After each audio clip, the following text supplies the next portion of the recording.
അടിസ്ഥാനം തന്നെ വെള്ളമാണെന്ന് പറഞ്ഞു തരേണ്ടതില്ലല്ലോ. പക്ഷെ പലർക്കും വെള്ളം കുടിക്കാൻ മടിയാണ്. എന്തെങ്കിലും അസുഖം ബാധിക്കുമ്പോൾ മാത്രമാകും വെള്ളം കുടിക്കുന്നത് കൃത്യമായി തുടരുക. എന്നാൽ മിക്കവരും മനസ്സിലാകാതെ പോകുന്ന കാര്യം ആരോഗ്യം നിലനിർത്താൻ വെള്ളം കുടിച്ചേ തീരൂ. പക്ഷെ തോന്നും പോലെ വെള്ളം കുടിക്കരുത്. അതിനൊരു ക്രമമുണ്ടെന്നുള്ള കാര്യം അറിഞ്ഞിരിക്കണം. ഹൈഡ്രേഷൻ ഫോർ ഹെൽത്ത് എന്ന ജേണലിൽ വന്ന ലേഖനത്തിൽ ശരീരത്തിൽ ജലാംശം ആവശ്യത്തിന് നിലനിർത്തുന്നതിന്റെ ആവശ്യകതയെക്കുറിച്ച് പറയുന്നുണ്ട്. ദീർഘകാല ആരോഗ്യത്തിന് അത് പ്രധാനമാണ്. വൈകുന്നേരത്തിന് മുമ്പായി ശരീരത്തിന് ആവശ്യമായ വെള്ളം കുടിച്ചിരിക്കണം.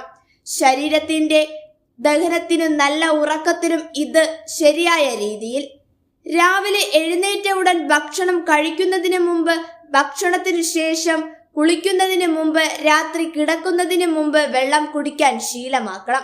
അമിതമായി ഭക്ഷണം കഴിക്കുന്നത് ഒഴിവാക്കാൻ മികച്ച രീതിയിൽ എന്നതിനപ്പുറം പോഷകങ്ങൾ ആഗിരണം ചെയ്യാൻ ഇത് സഹായിക്കുമെന്നും പ്രാധാന്യം അർഹിക്കുന്നു.